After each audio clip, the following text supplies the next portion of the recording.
হঠাৎ করে শরীর গরম হয়ে যাচ্ছে, মুখ লাল হয়ে যাচ্ছে, ঘাম বের হচ্ছে, এটা কি আপনারও হচ্ছে?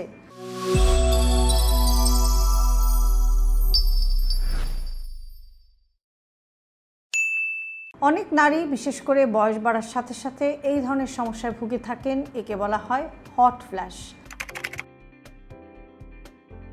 হট ফ্ল্যাশ কেন হয়? হট ফ্ল্যাশ মূলত শরীরের হরমোন পরিবর্তনের কারণে হয়। বিশেষ করে মেনোপজের সময় হরমোনাল ইমব্যালেন্স হয়, স্ট্রেস হতে পারে, অথবা অনেক সময় কিছু ওষুধও হট ফ্ল্যাশের কারণ হতে পারে।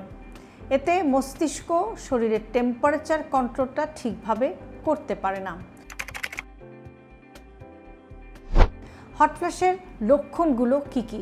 হঠাৎ খুব গরম লাগা, মুখ এবং বুক লাল হয়ে যাওয়া, অতিরিক্ত ঘাম, হার্টবিট বেড়ে যাওয়া, রাতে ঘুম ভেঙে যাওয়া অথবা রাতে শরীর ঘামে ভিজে যাওয়া।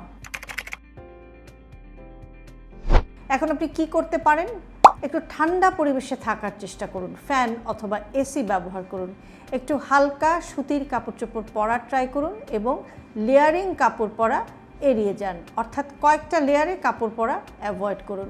এই টিপসগুলো কিন্তু কুল রাখতে সাহায্য করে। পানি বেশি পান করুন, বারবার পানি পান করুন। ওআরএস অথবা লেবু পানিও আপনি খেতে পারেন। এগুলো শরীরের টেম্পারেচার নিয়ন্ত্রণে সাহায্য করে।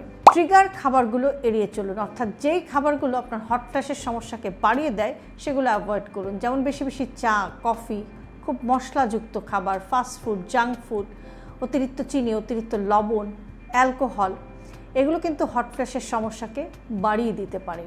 আপনি মাঝে মাঝে একটু শ্বাস প্রশ্বাসের ব্যায়াম করুন বা ডিপ ব্রিদিং এক্সারসাইজ প্র্যাকটিস করুন। একটু ধীরে শ্বাস নিন, 4 সেকেন্ড সময় নিন, নাক দিয়ে টেনে লম্বা করে শ্বাস নিন, এরপর 7 সেকেন্ড সেটা ধরে রাখুন এবং 8 সেকেন্ড সময় নিয়ে আস্তে আস্তে মুখ দিয়ে সেই শ্বাসটা ছেড়ে দিন।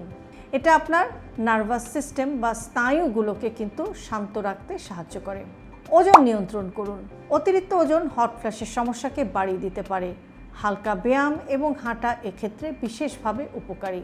লাইফস্টাইলে একটা পরিবর্তন আনুন, অর্থাৎ নিয়মিত ঘুম, স্ট্রেস কমান, যোগা বা মেডিটেশন প্র্যাকটিস করুন। ধূমপানের অভ্যাস থাকলে সেটা এড়িয়ে চলুন।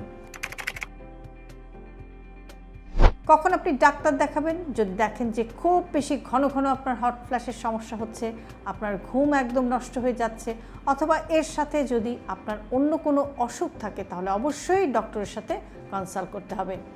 মনে রাখবেন যে হট ফ্ল্যাশ জীবনঘাতী না, কিন্তু লাইফস্টাইল ঠিক রাখলে এটা অনেকটাই কিন্তু নিয়ন্ত্রণ করা যায়। আপনি কি এই ধরনের সমস্যায় ভুগছেন? আপনার এক্সপিরিয়েন্স আপনি চাইলে কমেন্ট বক্সে আমাদের সাথে শেয়ার করতে পারেন। আর এই ধরনের ছোট ছোট হেলথ টিপস নিয়মিত পেতে আমাদের সাথেই থাকুন।